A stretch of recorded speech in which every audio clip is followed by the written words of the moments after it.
오늘 이렇게 함께 예배 드릴 수 있어서 참 감사합니다.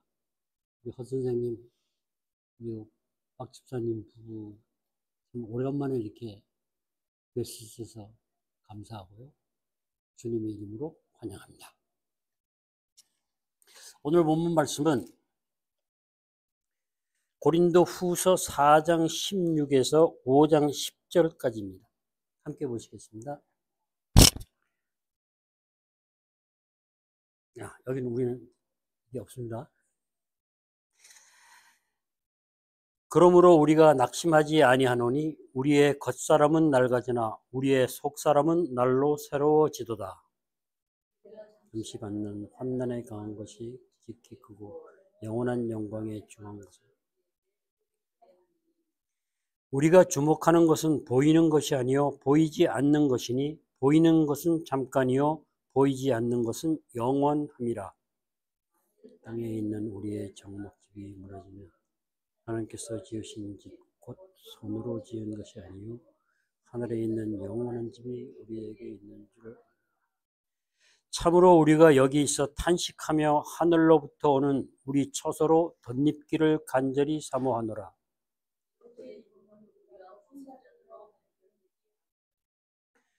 참으로 이 장막에 있는 우리가 짐진 것 같이 탄식하는 것은 벗고자 함이 아니요 오히려 덧입고자 함이니 죽을 것이 생명에 삼킨 바 되게 하려 함이라.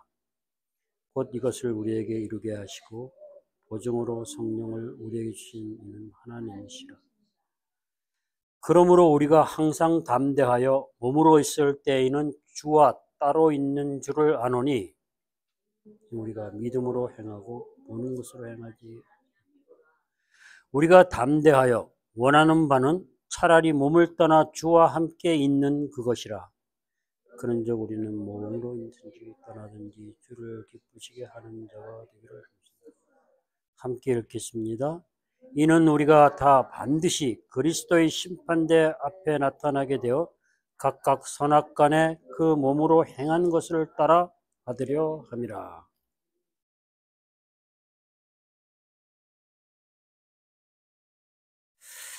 아멘.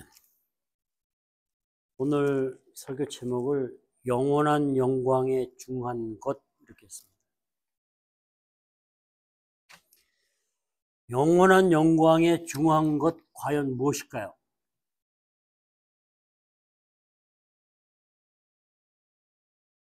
오늘 본문을 조금 한 번쯤이라도 읽어보셨는지 궁금합니다.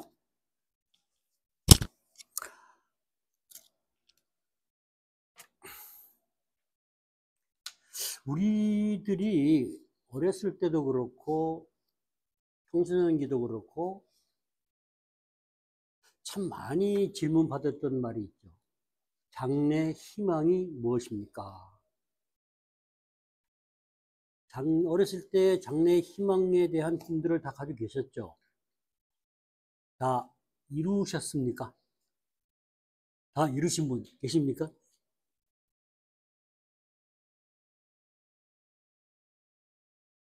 그 희망이라는 말을, 장래 희망, 사실 희망이라는 말은 욕망과도 거의 같은 의미를 지니고 있습니다.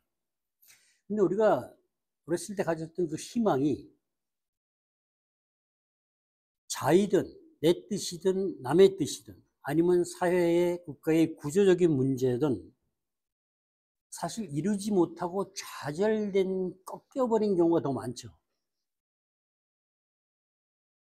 그것이 꺾일 때 우리는 마음이 무지하게 상해요. 그죠? 그러면 그것이 우리의 상처가 되고 그 꺾어진 그 희망에 대해서 누가 건드리고 얘기를 하면은 그 상처를 건드리면 저희가 분노하죠. 네. 화를 내기도 하고 나쁜 말, 욕을 하기도 하고 그 심한 폭력을 행하기도 하죠. 그래서 사고를 치죠. 이러한 상황이 만들어졌을 때 사탄이 그냥 구경만 하고 있을까요? 우리의 희망이 사라졌을 때, 좌절할 때, 방황할 때 고통받을 때, 상처받을 때 특히 사탄은 기회로 봅니다. 아주 쓸모있는 사탄에게서는 기회죠. 그때 사탄은 저희들한테 속삭여요. 거 봐. 너가 하는 게 그렇지. 근데 그런 말 많이 하는데 그 참 무슨 말인지도 모르고 우리가 합니다. 그 말은 사탄은 그렇게 속삭이는 거예요. 그렇게 실패하고 좌절한 꿈을 이루지 못한 너는 무가치한 존재다라고 하는 거죠. 그러면서 사탄은 조롱하고 비웃어요. 그럼 사탄이 직접적으로 그렇게 합니까? 아니요. 옆에 주위 사람들을 통해서 조롱하고 비웃습니다. 그러면 우리는 정말 힘들어요. 그죠? 그러면서 더 나가면 그러죠. 너는 원래 그런 사람이야. 그러니 안 돼. 불가능하다고 말하는 거죠. 그러면 또 그걸 듣는 사람은 그래요. 아유, 그냥 그렇게 살다 가면 되지 뭐. 그렇게 말을 하고 주저앉아요. 이것이 철저하게 속는 거라는 겁니다. 사탄한테. 너무나 많이 속아요. 우리가. 체념해요. 사탄의 교묘한 속임수고 새빨간 거짓말이라는 겁니다. 왜? 우리를 존재 가치가 없는 사람으로 만들어버리기 때문입니다. 그러면 결국은 우리는 그것에 묶여가지고 죄의 종노릇, 사탄의 종노릇을 하면서 끌려다니면서 사망과 저주 가운데 환난과 고통을 겪으며 힘들게 살 수밖에 없다는 겁니다. 근데 그 희망과 비슷한 말이 교회에 오니 있더라고요. 소망이라는 거더라고요. 그리스도인들한테는 소망이 있대요. 우리 모두가 소망을 가지고 있죠? 무슨 소망이죠? 천국에 대한 소망이죠. 하나님은 우리를 무한한 가치를 가진 아주 소중한 존재라고 하나님의 자녀라고 말을 합니다. 그런데 세상에서 좀 실패했다고, 거짓과 속임수에 속았다고, 죄악 가운데 살았다고 하나님이 우리를 외면합니까? 아니에요. 그런 상황 가운데 있는 믿지 않는 사람들까지도 하나님은 사랑하신다고 합니다. 그러니까 저희가 믿는 사람만이 아니고 하나님은 믿지 않는 자까지도 앞으로 믿게 될 모든 이들을 사랑하신다고 합니다. 요한복음 3장 16절에서 이렇게 해야죠. 하나님이 세상을 이처럼 사랑하자. 너희만 사랑한다고 얘기하실 것 아니잖아요. 그러나 조금의 차이는 있습니다. 믿지 않는 자들까지도 이 땅의 모든 죄로 타락한 인간들을 구원하기 위해서 아들을 십자가에서 대가를 치른 거예요. 대속물로 주셔서 죽이시고 우리를 살리기 위해서 주님을 다시 살리신 겁니다. 그러니까 우리가 구원을 받고 부활을 할 수 있기 때문에. 그러니까 하나님이 아들을 죽은 것을 살리기 위한 게 아니고 아들을 죽이신 것은 우리 죄를 대신해서 죽이시고 우리를 다시 살기 위해서 살려서 새 생명을 주시기 위해서 부활을 시키셨다. 이거 얼마나 큰 은혜입니까? 그렇게 해서 우리들에게 새 생명을 주신다는 겁니다. 이 새 생명은 죄로 인해 아담 에덴 동산에서 하나님과의 단절되었던 생명입니다.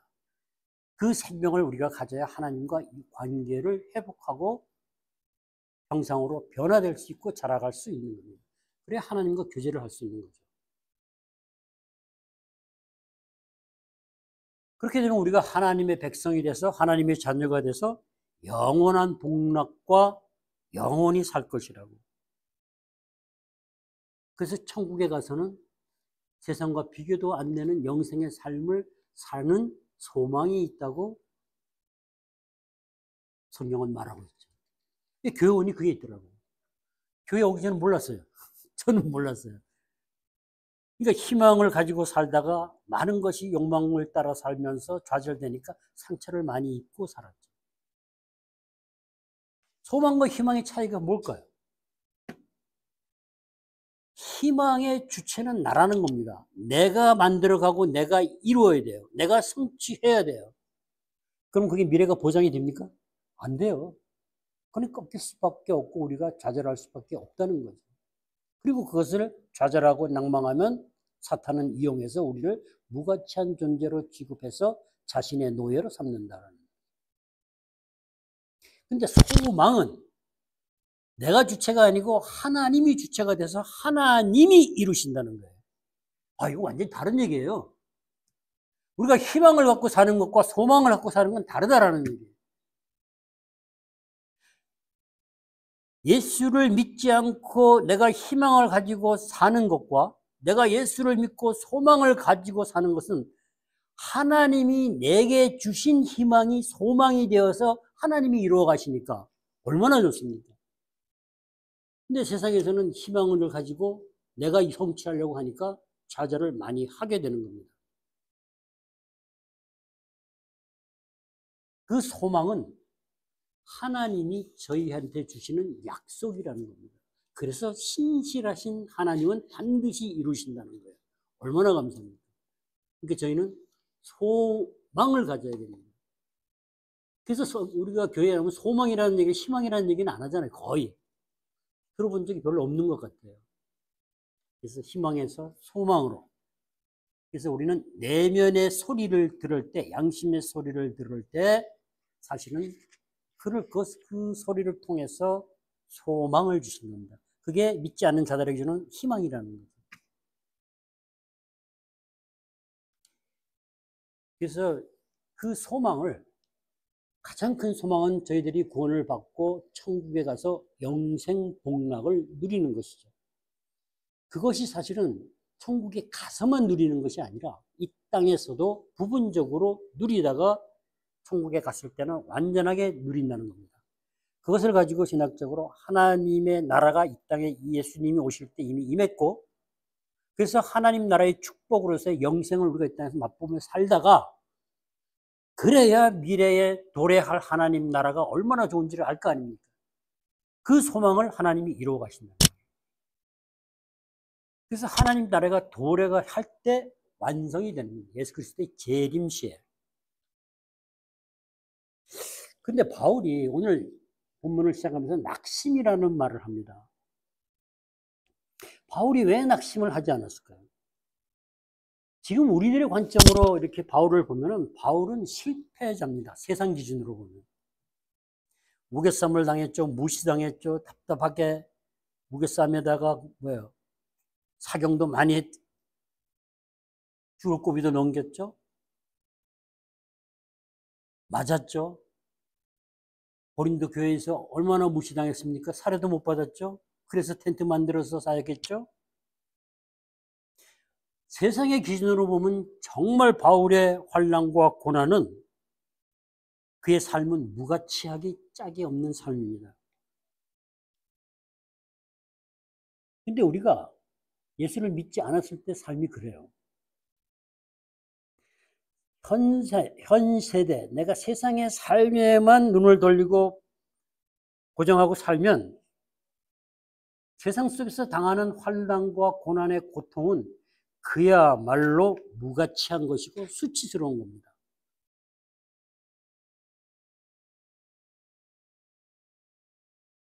근데 바울은 그 환난 가운데 기뻐한다 그러죠. 세상 사람들이 들으면 이상한 말이죠, 사실. 말이 안 되는 소리죠. 4장 18절에서 이렇게 말해요. 우리가 돌아보는 것은 이렇게 말을 합니다.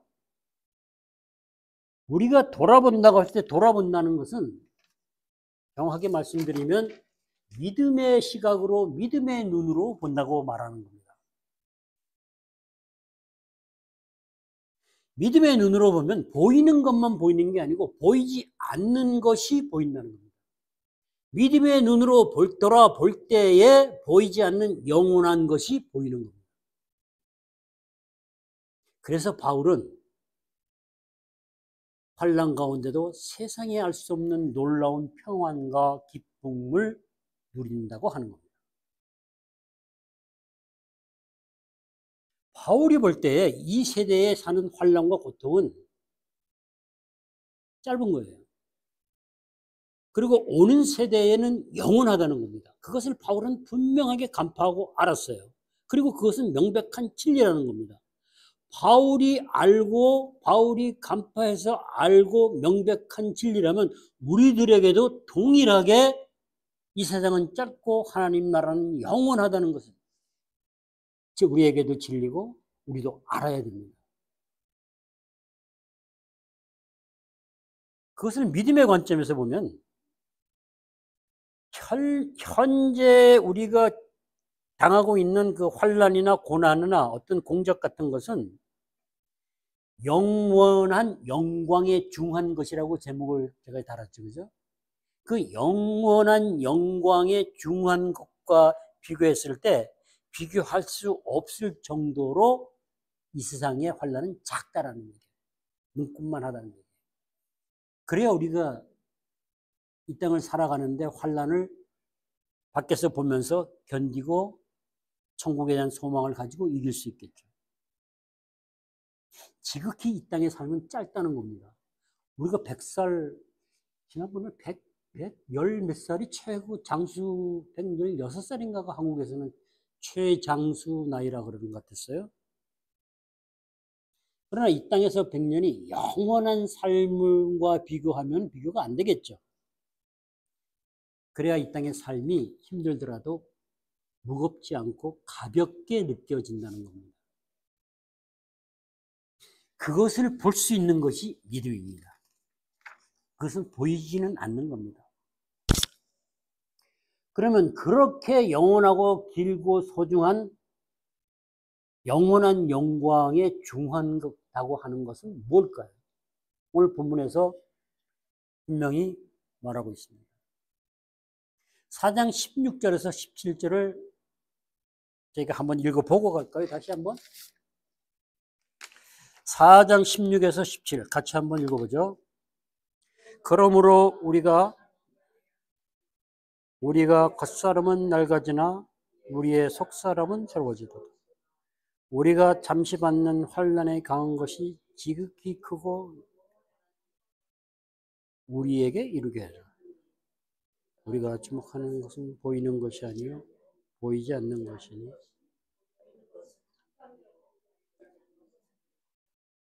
보세요. 17절을 보면은 18절에 보이지 않는 것, 그 영원한 보이지 않는 17절에서 지극히 크고 영원한 영광에 중한 것을 이 땅에서 잠시 받는 환난에 경한 것들이 가지고 온다는 거예요. 환난에 경한 것, 우리가 받는 환난이나 고난들이 크고 영원한 영광에 중한 것을 이루어 간다고 얘기하는 겁니다. 그래서 낙심하지 않는다는 거예요. 그러면 영원한 영광에 중한 것이 우리가 분명하게 알아야 되지 않겠어요? 이것을 속사람이 날마다 새롭게 되는 것이다 라고 말하고 있습니다.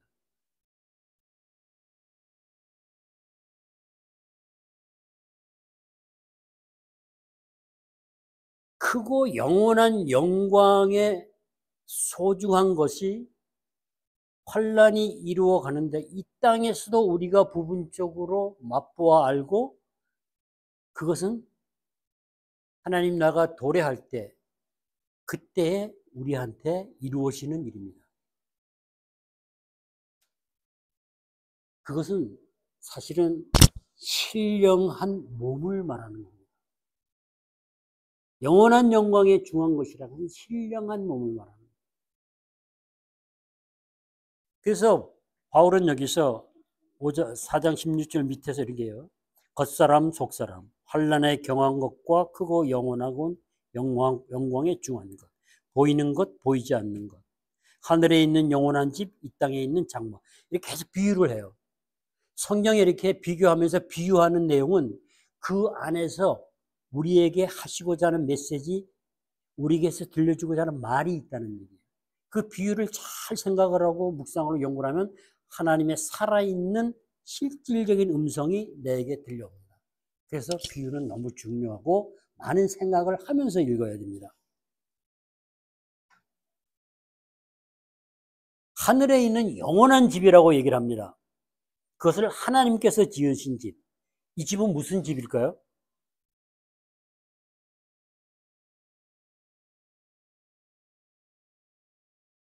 하늘에 있는 영원한 집은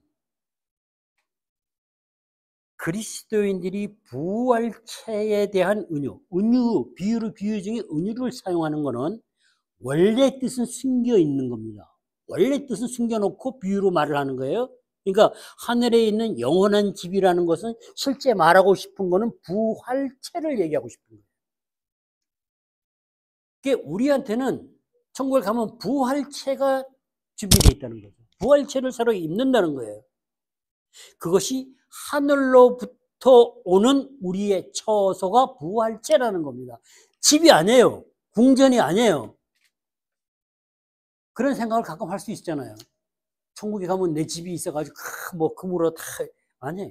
여기서 본문에서 얘기하는 분명한 처소는 부활체로서의 처소입니다. 영원한 집으로서의 부활체를 말하는 겁니다.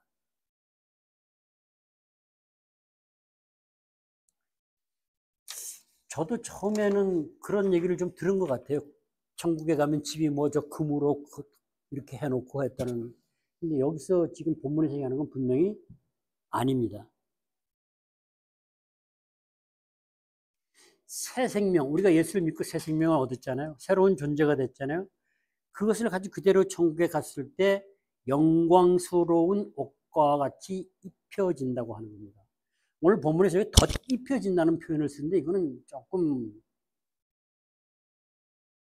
받아들이기 좀 거북해요. 덧 입혀지는 것이 아니고 그냥 입혀지는 겁니다.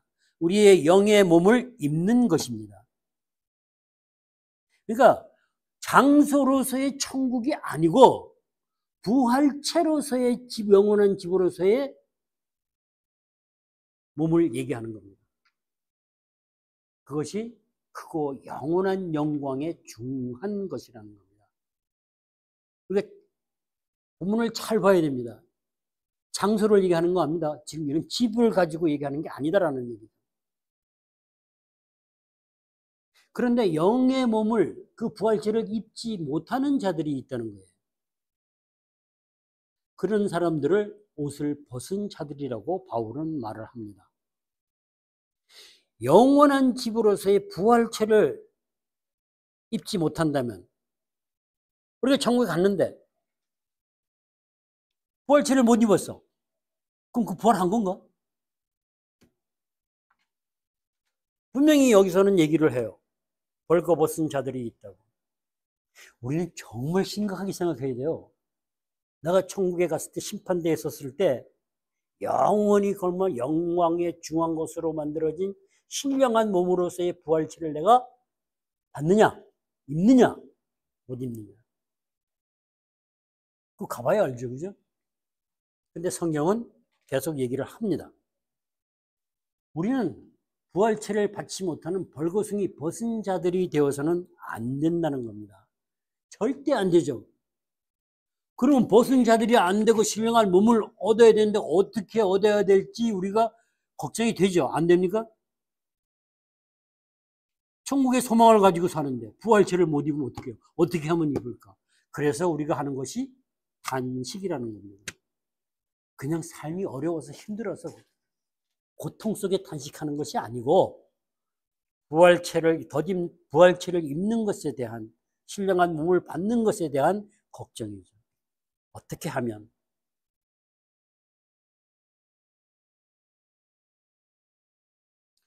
그래서 지금 여기서 이 땅에서 있는 우리의 장막집이라는 표현을 써서, 그죠? 영원한 집과 비교해서. 이 장막집은 집을 얘기해, 초가상간을 얘기하는 것이 아니고 이 땅에서 우리가 살아가고 있는 집, 이 몸을 얘기하는 겁니다. 이 몸을 비유로, 은유로 해서 말하는 것이 장막집입니다. 그리고 겉사람이라고 말하는 것은 약한 육체를 얘기해요. 연약한 육체. 그러니까 뭐예요? 겉사람과 장막집을 합치면 연약한 육체를 가지고 이 땅에서 살아가는 지금 우리 몸을 장막집이라고 하는 겁니다. 근데 속사람이라는 말을 하죠. 그죠? 속사람은 또 뭡니까? 속사람이 강건해져야 된다고 성경에는 곳곳에서 말하고 있습니다. 속사람을 어거스틴이 이렇게 말을 했어요. 사람은 속 부분과 겉부분, 속과 겉이 있는데 둘 다 죄에 의해서 옛것이 됐습니다. 죄로 물들었다는 얘기예요. 타락했다는 얘기예요. 그런데 속사람이 하나님의 형상을 따라 그것을 죄로 만들어진 타락한 것을 벗어버리고 새 사람을 입어서 새로워지면 속사람의 회복이 있다는 거예요. 그러니까 속사람이 죄로 타락한 우리의 속사람이 하나님의 형상으로 새롭게 창조돼서 만들어질 때 그때 우리는 속사람이 새로워진다고 하는 겁니다. 속사람이 날로 새로워진다 그러잖아요. 그리고 속사람은 우리 속은 뭐예요? 보이는 외모나 속사람은 우리가 보통 성품, 그죠? 인간적이고 영적이고 도덕적인 부분을 가지고 속사람이라 그러죠. 그래서 우리가 속이 안 보인다는 표현도 쓰잖아요. 이 두 가지 다를 어거스틴은 얘기하고 있는 거예요. 이것을 갈라디아서는 이렇게 얘기를 해요. 사랑을 통해서 스스로 역사해서 발현하는 믿음. 그 사랑이 성령의 열매를 맺는데 그 성령의 열매가 사실은 사랑이고 그 사랑은 인간의 성품을 만들어요. 온유하고 겸손하고 절제하고. 그것을 가지고 재창조한다고 갈라디아서 6장 15절은 얘기를 해요. 새롭게 지으심을 받는다 이런 얘기죠. 결국은 우리들의 속사람이 성품이 그리스도의 성품으로 변해서 그리스도의 인격을 닮아가게 되는 거예요. 그때 우리는 영적으로 도덕적으로 올바른 하나님 관계 안에서 성품을 가지게 된다는 거죠. 그래서 지식은 교만하고 사랑은 덕을 세우나니라고 하는 것이 바로 그래서 성경에서 말하는 겁니다. 마음을 새롭게 해서 새롭게 지으심을 받는 자, 이것이 누구예요? 하나님이 지으시는 속사람이라는 거예요. 그러니까 우리가 속사람이 새롭게 변화돼서 하나님이 원하시는 대로 지으심을 받는 자, 그 속사람이 하나님이 지으신 집을 입는 거예요. 그것이 크고 영원한 영광에 중한 것을 가져온다. 이게 너무 중요한 겁니다. 우리가 속사람이 변해서 하나님의 형상으로 변해갈 때 그것에다가 그 부활체를 입혀준다는 말과 동일한 말이 됩니다. 그럼 우리가 속사람이 하나도 변화가 안 되고 하나님의 형상으로 하나도 닮아가지 못하고 종교 행위만 하고 살았다 그러면 어떤 부활체가 입혀질까요? 그건 상상만 해도 저는 싫은 것 같아요.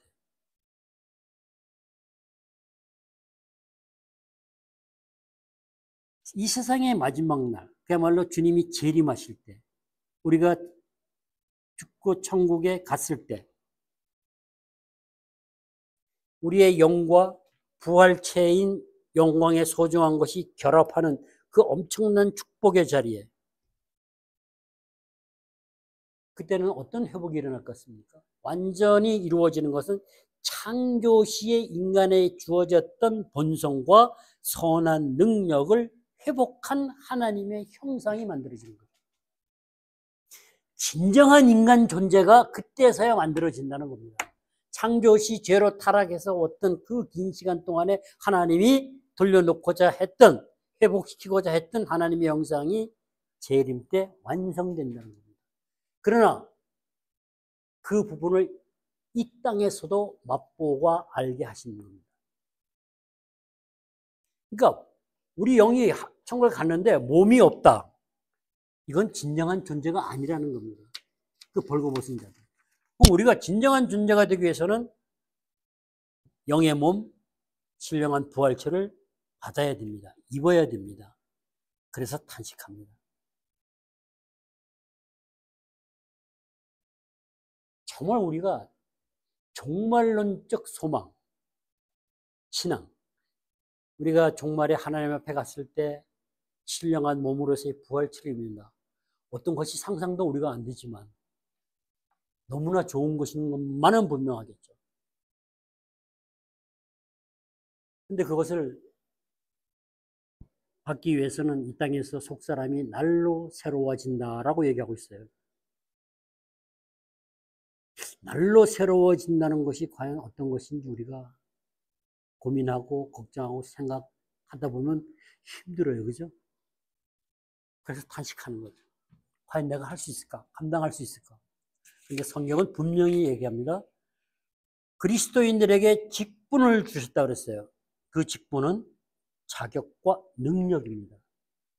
그리스도인으로 성도로서의 자격을 주시고 성도로서의 그 속사람이 새롭게 되는 그 변화의 과정, 하나님의 형상으로 회복되는 그 일을 감당할 수 있는 능력을 성령을 통해서 우리에게 주신다는 겁니다. 그러니까 우리가 두려워하거나 걱정할 필요는 없다라는 얘기죠. 그것을 이 땅에서 우리는 맛보아 알 수 있습니다. 실제로 느끼고 경험으로 알 수 있다는 겁니다. 많은 신앙지적들은 그런 것들을 경험으로 안다 이렇게 말을 해요.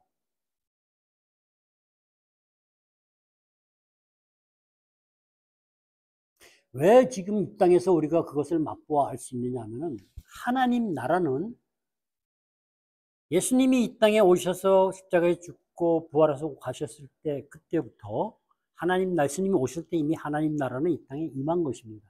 하나님 나라는 하나님이 통치를 하신다는 거예요. 땅이 아니에요. 그때 임한 하나님 나라의 축복이 예수 그리스도를 통해서 우리가 이러한 모든 축복을 맛보아 알 수 있다는 겁니다.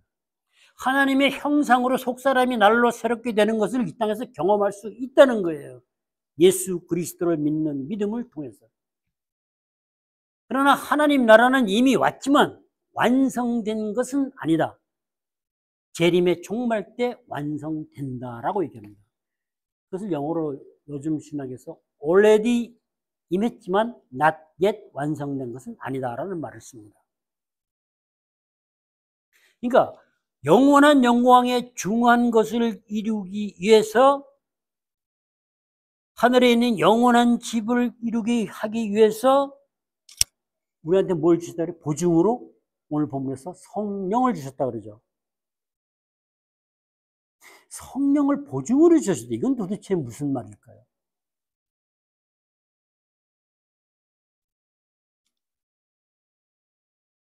성령을 보증으로 주셔서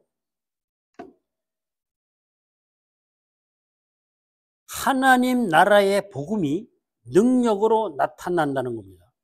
하나님의 형상으로 속사람이 나타나는 거예요. 그래서 고린도후서 3장 18절은 이렇게 해요. 영광에서 영광에 이르게 된다. 이것이 속사람이 날로 새롭게 되어가는 과정을 말하고 있습니다. 그래서 우리 그리스도인들은 속사람이 날마다 새로워질 수 있어요. 성령으로 인해서. 자, 근데 보증이라는 말을 썼어요. 보증 쓰지 말라고 그러잖아요. 근데 하나님이 이 엉망진창인 죄인한테 보증을 주셨대, 성령. 이 보증이라는 말은 그 당시의 언어로 얘기하면은 분납금, 보증금이에요.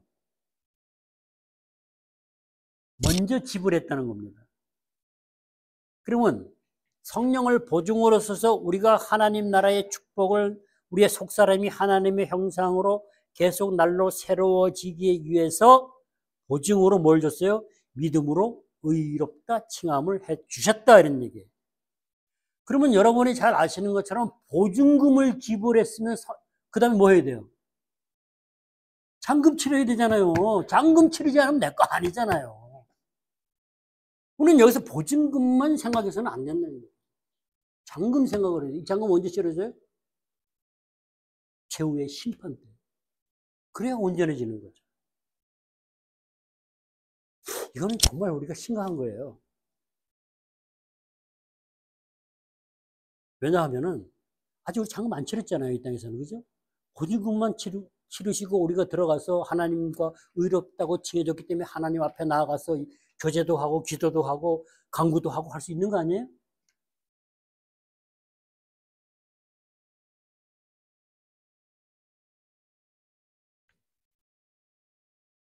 우리가 한국 교회도 그렇고 미국도 그렇고 예수를 믿으면 옛날에 과거에 이런 얘기를 제가 많이 들었는데 지하철에서 예수 천당 불신 지옥, 예수 믿으면 천국 간다. 그래서 교회에 오면 천국 간다라고 막 비슷한 말로 사용한대지, 그죠? 그래가지고 천국 가면 부활체를 입을 수 있을까요? 정말 심각한 거예요.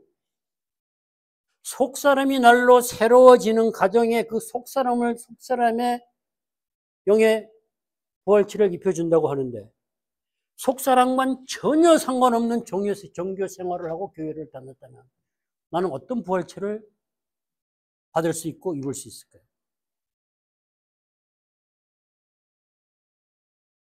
성령이 보증으로 주셨다는 얘기는 이런 얘기입니다. 선지급했다는 얘기는 현재 임한 하나님 나라의 축복 가운데서 속사람이 날로 새로워지는 것을 실제로 경험할 수 있다는 얘기예요. 실제로 그렇게 이 땅에서 새로워지는 과정을 계속해서 진행하다가 간다는 겁니다. 그것을 우리가 회심이라 그러죠. 그죠? 회심. 그리고 중생이라 그러죠. 한 번 하고 마는 게 아니고 반복적으로 계속하면서 우리는 성화를 이루어가는 겁니다. 그리고 성화의 과정에 하나님을 영화롭게 한다고 하죠. 성령의 내적 증거라고 오늘 본문에 얘기한 것은 바로 속사람이 날로 새롭게 변해서 하나님의 형상으로 회복되는 증거를 얘기합니다. 그것은 하나님의 사랑이 부어져서 그 사랑이 내 안에서 믿음을 통해서 역사하는 것을 얘기합니다.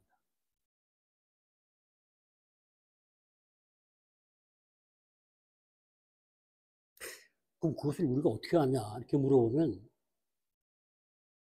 경험으로 안다 이렇게 저도 말을 해야 되겠죠. 속사람이 날로 새롭게 하나님의 형상으로 변화되기 위해서는 영광의 빛 가운데 그리스도의 형상이 나타나야 돼. 그리스도의 얼굴, 그 주의 영광을 보며 변한다 그랬어요. 임재 가운데 하나님의 사랑이 우리한테 부어지면 그 사랑과 함께 어마무시한 하나님의 경외함이 같이 와요.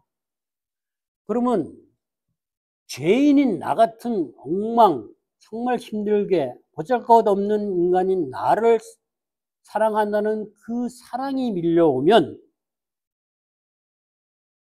그 하나님을 만나면 얼마나 기쁘겠습니까? 그 기쁨을 말로 표현할 수 있겠어요? 기쁨의 정도가 넘쳐서 감격과 감동이 무한해지면 그걸 영광이라고 그러고 그 기쁨 때문에 우리가 반드시 하는 게 있어요. 나도 모르게 나오는 눈물입니다. 그 기쁨에 대한 반응으로 나오는 눈물. 억울하고 한심해서 나오는 눈물이 아니고 주님을 만난 기쁨, 그 나를 사랑한다는 그 사랑을 통한 기쁨 때문에 눈물이 나는 것. 그것이 가장 우리가 조금은 알 수 있는 또 그리고 속사람이 날로 새롭게 지는 것은 본인 스스로도 알 수 있는 부분입니다. 그것이 바로 우리가 이 땅에서 하나님 나라를 영생을 맛보고 사는 것입니다. 그리고 죽음 후에 또 재림 때 완전하게 된다라는 것을 알 수 있는 것이 뭐예요? 믿음입니다. 믿음이 없는 사람들은 그걸 몰라요. 우리가 예수를 믿는 믿음 안에서 그것을 볼 수 있고 알 수 있는 겁니다.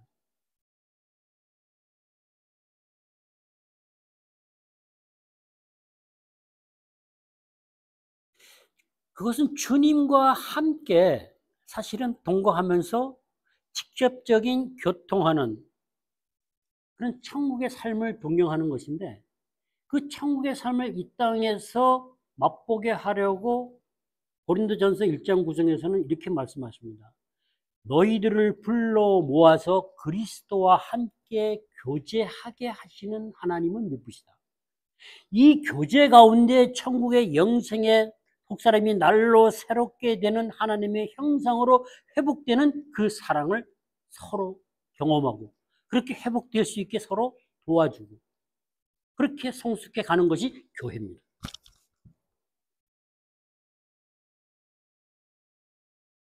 그 교제가 맛보면 천국에 대한 하나님 나라의 도래에 대한 우리가 소망이 어떻게 될 것 같아요? 너무나 확실하고 분명해지지 않겠어요? 내가 천국에 대한 소망을, 하나님 나라에 대한 소망을, 부활체에 대한 소망을 확실하게 갖고 사는, 이 땅에서 사는 삶은 완전히 다릅니다.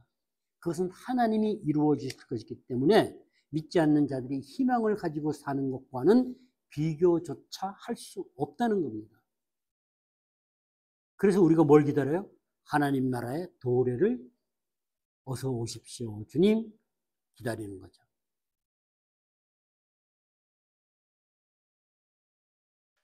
근데 오늘 본문에 9절에 가면은 주를 기쁘시게 하는 자. 어떤 사람이 주님을 기쁘게 할까요?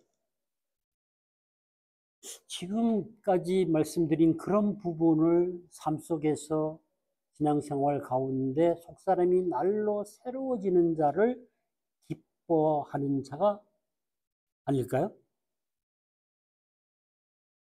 이렇게 얘기를 했어요.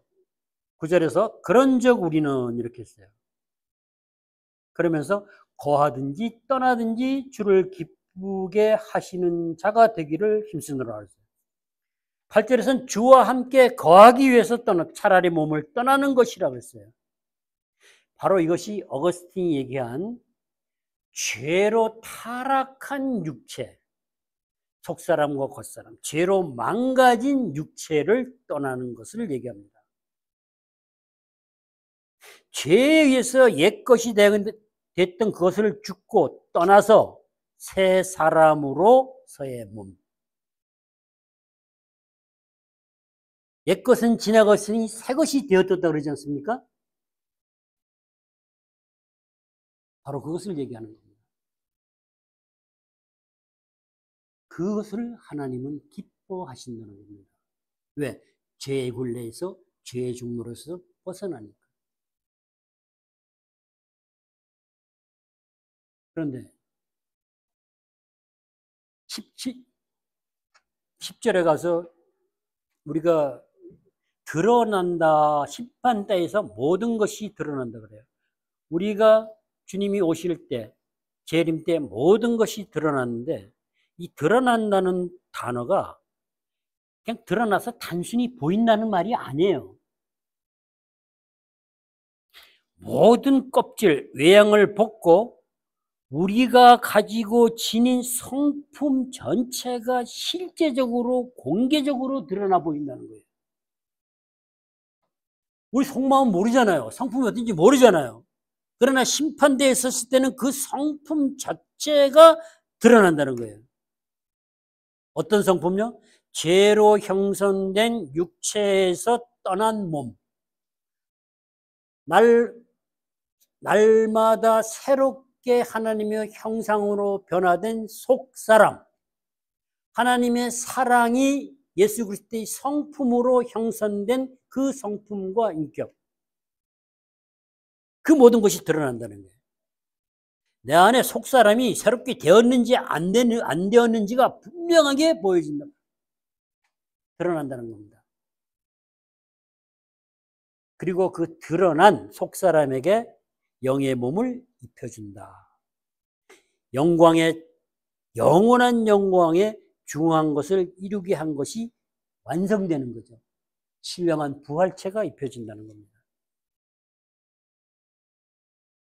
이게 오늘 본문이 조금 어려워요. 사실은. 그러나 본문에 충실해서 얘기를 하면 괜찮아요. 근데 여기서 얼마든지 벗어나서 다른 얘기를 사실은 할 수가 있습니다. 그것은 우리가 분별할 수 있어야 돼요. 그 심판이 어떤 사람에게는 있고 없는 것이 아니라는 겁니다. 우리가 다 심판을 받는 거예요. 모든 그리스도인들은 심판대에 있어서 뭘 해요? 잔금을 치르고 받아야죠. 보증금은 줬으니까. 그렇죠? 우리의 모든 삶이 예수를 믿고 구원을 받았다고 끝나는 게 아니다라는 얘기예요. 구원을 이루어가는 삶을 살아야 된다는 겁니다. 그리고 심판대에서 재림 때 종결된다는 겁니다. 그리고 그것은 반드시 있다는 얘기입니다. 왜? 성령을 보증으로 주셨어요? 잔금을 치르지 않으면 어떻게 돼요? 내 것이 아니잖아요.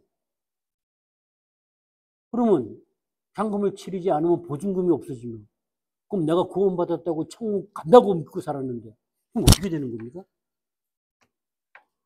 저는 모르겠어요. 그러나 우리가 생각은 해볼 수 있어요. 우리가 이 땅을 열심히 교회를 다니고 신앙생활을 하다가 죽어서 이 땅을 떠나서 주님 앞에 갔을 때, 또 재림 때, 심판대에 섰을 때, 잔금을 치를 때, 와, 우리 거의 생각 안 하고 살죠, 그죠? 사실.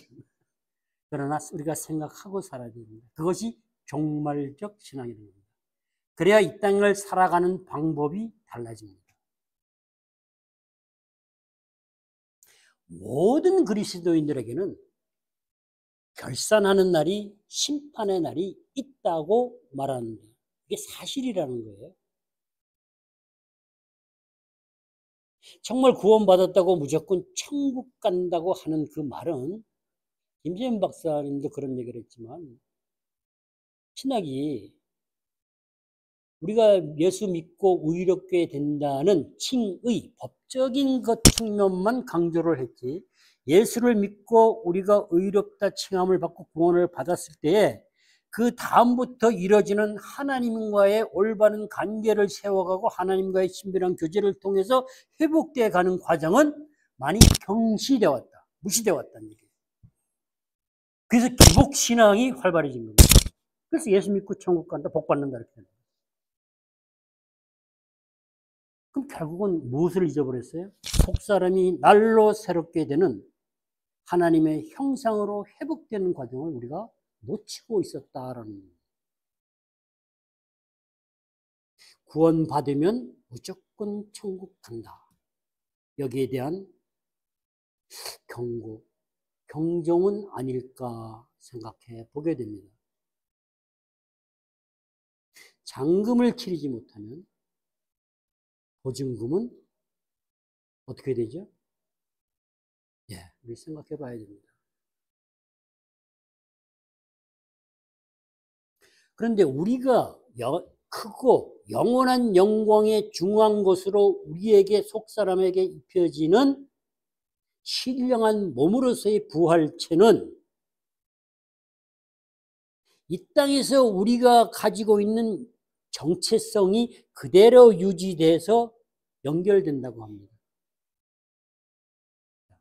제가 여기서 가지고 있는 정체성, 나라는 그 사람이 죽어서 부활 후에 새 옷을 입을 때도 그 정체성, 하나님의 자녀로서 내가 지금 이렇게 이런 관계에서 부모, 자식 이런 것들이 그대로 유지된다는 거예요. 그 연속된다는 거예요. 그래서 정체성을 유지한다는 거예요. 그러면 우리가 이 땅의 삶을 어떻게 살아야 됩니까? 이 땅에서 사는 내 정체성, 나라는 존재와 하나님 나라에서의 존재가 다른 존재가 된다면 아무렇게 살아도 될 수 있겠죠. 그대로 유지되고 정체성이 존속된다고 합니다. 일치한다는 겁니다. 그래서 그 정체성이 유지된다는 측면에서 보면 우리는 이 땅의 삶을 정말 주님 안에서 바르게 하나님 관계를 회복하고 하나님의 형상으로 회복되어 살아야 됩니다. 하나님의 형상으로 회복된다는 것은 이 모양을 얘기하는 게 아닙니다. 하나님의 형상의 회복은 삼위 하나님이 서로 사랑하며 사는 것처럼 하나님을 사랑하고 우리 이웃을 사랑하고 사는 그 삶 자체가 하나님의 형상이 되는 겁니다. 그렇게 살라는 거예요. 내가 가지고 있는 이기적인 조그만 사랑이 아니라 하나님의 사랑으로 그렇게 살라는 거예요. 그래서 우리는 하나님의 부음받은 사랑이 내 안에 역사하고 그 사랑을 경험하고 그 사랑이 능력이 되는 것을 체험해야 됩니다.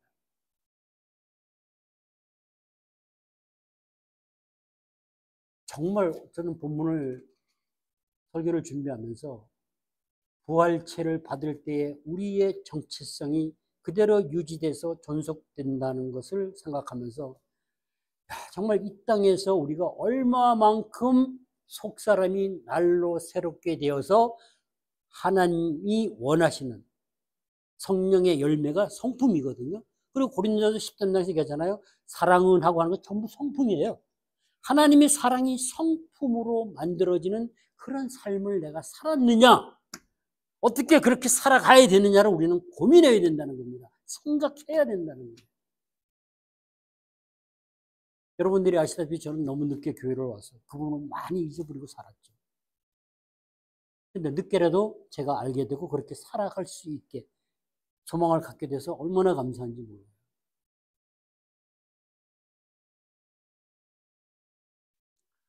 결론을 맺으면 그런 겁니다. 결론을 맺으면 속사람은 하나님의 형상으로 회복되는 것입니다. 하나님의 사랑이 우리 안에서 인간의 성품으로 열매 맺어가는 겁니다.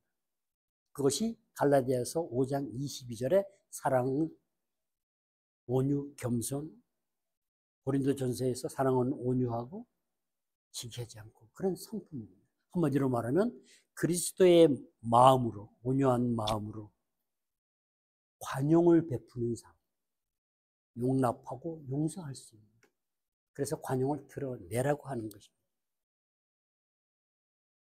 그래서 우리는 속사람이 날로 새로워지는 것이 우리 삶 가운데 가장 필요한 핵심이다라고 제가 말씀드리는 겁니다. 이 변화가 속사람이 날로 새롭게 되는 것이 지속하다가 어디로 가요? 주님을 만나는 거죠. 그죠? 그대로 진행하면서 만나는 거예요. 우리가 죄인이 되었을 때 우리 모습 그대로 받아주셨잖아요. 그리고 죄인을 죄에서 회복시켜 가잖아요. 진행되던 그대로 하나님 앞에 가서 우리의 모든 것을 드러내 보이면서 하나님은 심판 때에 우리가 서게 된다고 말씀하십니다. 그럼 우리 모습이 드러나겠죠. 그죠? 속사람이 날로 새롭게 돼서 하나님의 형상으로 회복된 모습. 어떤 모습일까요? 이것을 하나님이 기뻐하신다고 오늘 본문에서 말씀하셨어요. 하나님은 누구시죠? 우리가 하나님을 볼 때 제일 많이 부르는 게 누구나 부르는 게 뭡니까? 하나님은 아버지. 그죠? 우리는 자녀. 자, 보세요. 부모가 자식을 바라볼 때 언제 제일 기뻐합니까? 5명의 자식이 있으면, 제가 우리 권사님이 5이세요. 5이라고. 저는 6입니다. 누가 제일 이쁠까요? 내 모습이 많이 보이는 자식이 제일 이뻐요. 우리가 하나님 앞에 섰을 때 하나님의 형상으로 회복된 하나님의 모습이 보이는 자를 기뻐하신다는 겁니다. 그래서 우리가 그리스도를 닮아가야 됩니다. 하나님의 형상이 어디서 났어요? 예수 그리스도. 그죠? 예수 그리스도를 본 자, 하나님을 본 자. 우리가 예수를 닮아가는 그 모습이 심판대에 있었을 때 하나님 안에서 보여져야 되는 거예요. 그래야, 야, 너 나만이 정말 닮았다. 이렇게 되는 거 아니겠습니까? 그걸 기뻐하신다 그랬어요. 마태복음 25장에서 12처녀가 기름을 다 준비한 게 아니죠. 그죠? 5명을 하고 다시 못했잖아요. 그거 준비하지 않은 처녀들을 보고 나는 모른다 했어요. 그리고 7장 12절에서는 주의 이름으로 선지자도 쫓고 귀신도 쫓아냈고 내가 일을 무지하게 많이 했습니다 그랬더니만 너도 모른다 그랬잖아요. 그러면서 율법을 행하는 자더라 그랬어요. 지금으로 말하면 종교 행위를 하고 사는 걸 말합니다. 그러면서 그러죠. 모두가 다 천국에 주여 주여 한다고 들어가는 것은 아니다라는. 그래서 열매 맺지 못하는 자들을 못 들어갑니다. 열매 맺지 못한다는 얘기는 결국 속사람이 날로 변화되면서 성품의 변화를 가지 못한 사람들을 얘기하는 겁니다. 속사람이 날로 새롭게 돼서 성품의 열매를 맺는 준비를 하는 자들, 그런 자들을 하나님은 나는 너를 안다고 하시겠죠. 천국에 들어간다는 얘기예요. 부활체를 입을 준비는 그렇게 하는 겁니다. 그래서 우리는 이 땅에서 지속적으로 마음을 새롭게 하는 변화를 받아서 지속적인 회심과 성화의 과정을 통해 하나님이 원하시는 거룩을 따라가야 돼요.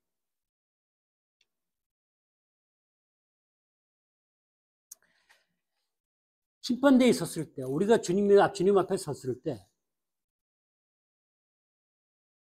내 모습이 너에게서 보이지 않는구나.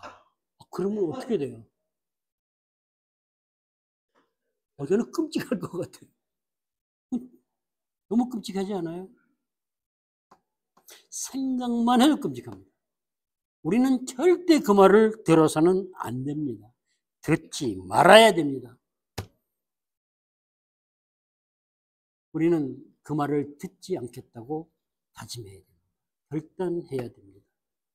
그래야 그렇게 결단할 때 하나님은 우리의 속사람을 날로 새롭게 다시 또 만들어가는 회복의 과정을 시작하실 겁니다. 그동안에 잊었어도 괜찮아요. 다시 시작하면 되니까. 그게 우리 하나님이시죠. 그럼 우리는 뭘 들어야 돼요? 야, 정말 좋다. 내 모습에서 내가 너무 많이 보이는구나. 나를 많이 닮았구나. 수고했다. 충성된 종아. 이 말을 우리는 심판대에서 들을 수 있어야 됩니다. 들어야 됩니다. 저는 헤세드 온유 처체가 그 말을 들을 수 있는, 하나님이 기뻐할 수 있는 하나님의 백성으로, 자녀로 그렇게 세워져 가는 교회를 하나님이 만드셨다고 믿습니다. 그래서 헤세드 온유 처체는 속사람이 날로 새롭게 되면서 하나님의 형상으로 변화되어 마음을 새롭게 하는 변화를 받아갈 때 우리는 하나님의 마음과 뜻을 분별할 수 있습니다. 그래야 부르심에 응답하고 살아갈 수 있습니다. 그래서 우리는 하나님의 그 현재 임한 하나님 나라에서 그 영생의 축복들을 맛보아 알면서 경험하면서 소망의 확신을 가지고 주님 앞에 나아가게 되기를 간절히 소망하고 주님의 이름으로 축복합니다. 기도하겠습니다. 아버지 하나님 감사합니다. 크고 영원한 영광의 소중한 것을 저희들에게 입혀주시기 위해서 환난에 고난에 가벼운 것들을 사용하시는 줄 믿습니다. 환난과 갈등과 고난을 사용하셔서 우리들의 속사람을 날로 새롭게 하시고 하나님의 형상으로 회복시켜 가시는 줄 믿습니다.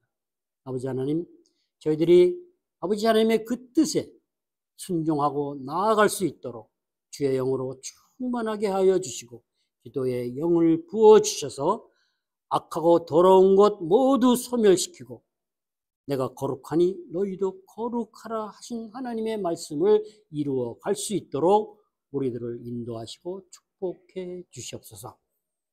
저희들이 주님 앞에 섰을 때 영원한 영광의 소중한 신령한 부활체를 받아 입고 온전한 존재로 진정한 존재로 다시 거듭나서 하나님 나라의 가운데 주님과 함께 살아가는 소망을 갖고 이 땅의 삶을 살아갈 수 있도록 저희들에게 강한 믿음을 허락해 주시옵소서. 아버지 하나님께서 소망을 주시고 그 소망을 이루시는 아버지 하나님은 미쁘시다, 신실하신 분이라고 하셨습니다. 신실하신 하나님이 이 모든 것을 이루시고 저희들에게 영광의 신령한 몸의 부활체를 입혀 주실 것을 믿고 감사드리며 예수님의 이름으로 기도했습니다. 아멘.